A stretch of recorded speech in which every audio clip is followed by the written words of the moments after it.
Okay, so welcome again to Queen's. Over the last 2 days, we've brought together just under 50 of the world's leading experts, and I don't make that claim lightly, of some of the world's leading experts in early child development and peace building. Together, what we've drawn is a rich and wide range of experience and expertise. We have participants who have been involved working with us in the last few days from a number of countries. I'm going to read some of them out so you just get a sense of who's in the room, but just alphabetically.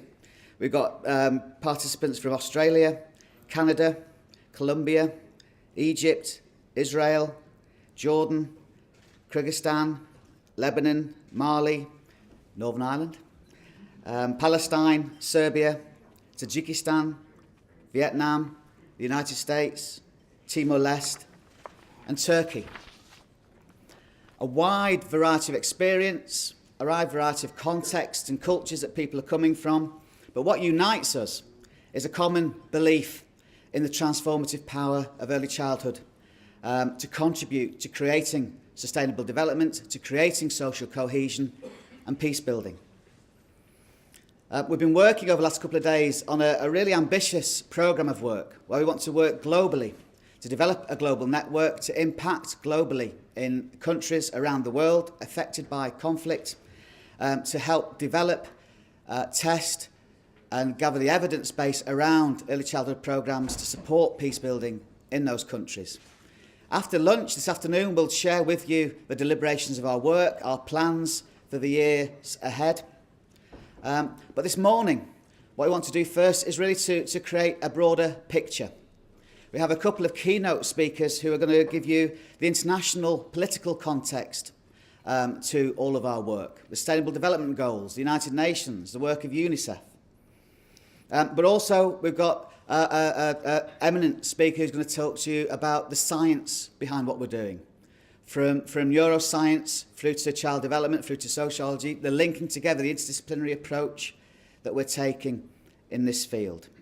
And also this morning you're going to hear from people who have been on the ground, early child development experts working in countries affected by conflict, emerging out of conflict, and looking at how they can develop ECD, early child development programmes, in that space. Some of the successes, some of the issues, and some of the challenges that we are now picking up as a global network to see how we can address.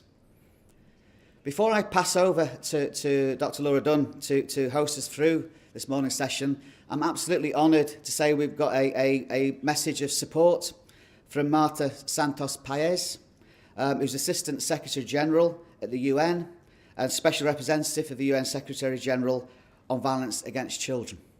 And so we'd like just to play you a few minutes of her welcome to us here today.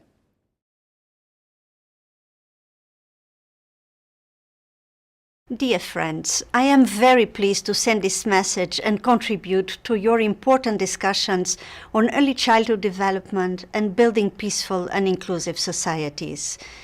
In my work as special representative, I am privileged to meet children from across the world and to feel inspired by their vision and commitment to build a world of peace where every child grows up safely, happy, cherished, supported and confident.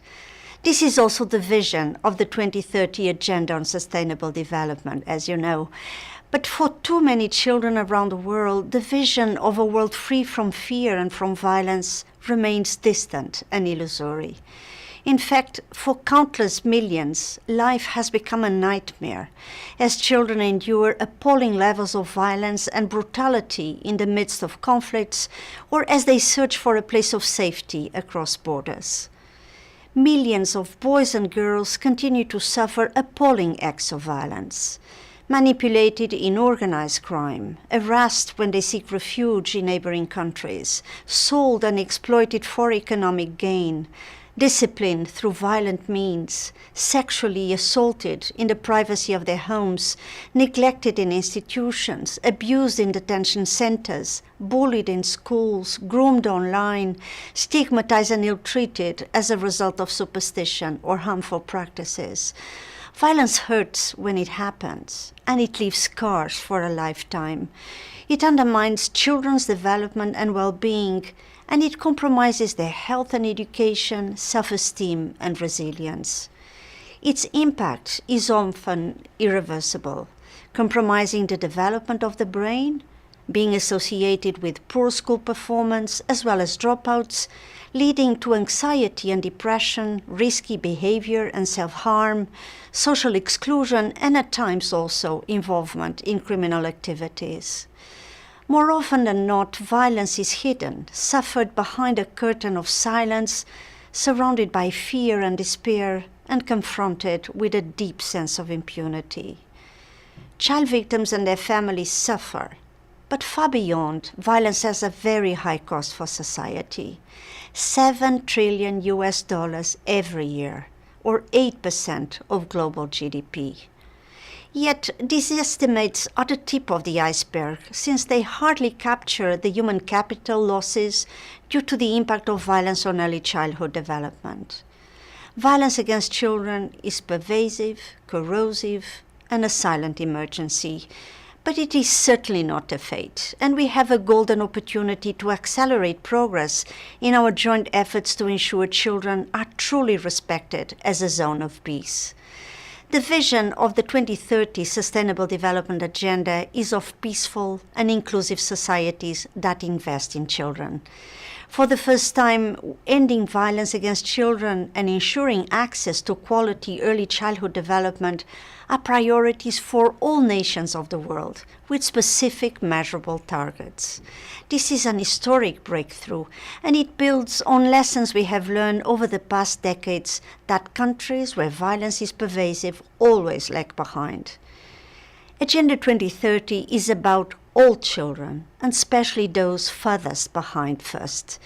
Indeed, all nations are expected to give priority attention to the most vulnerable groups in society and to the most invisible and forgotten children, who are also those most at risk of violence, abuse, and exploitation. Children's voices were instrumental in developing the 2030 Agenda, and their message was loud and clear. Violence is a major obstacle to our development, and it urgently needs to be brought to an end. How will we respond? First, we need safe, inclusive, relevant, and empowering early childhood development and education to ensure an optimal start in life, to gain skills and enjoy a healthy and productive life, to promote tolerance and critical thinking, and to prevent fear and violence. And second, it is imperative to secure children's protection from all forms of violence everywhere and at all times. As we know, prevention is crucial, and countries need to invest in strong child protection systems and child-sensitive healthcare, early childhood development, education, welfare, and justice institutions. And all these institutions must be accessible, effective, and accountable.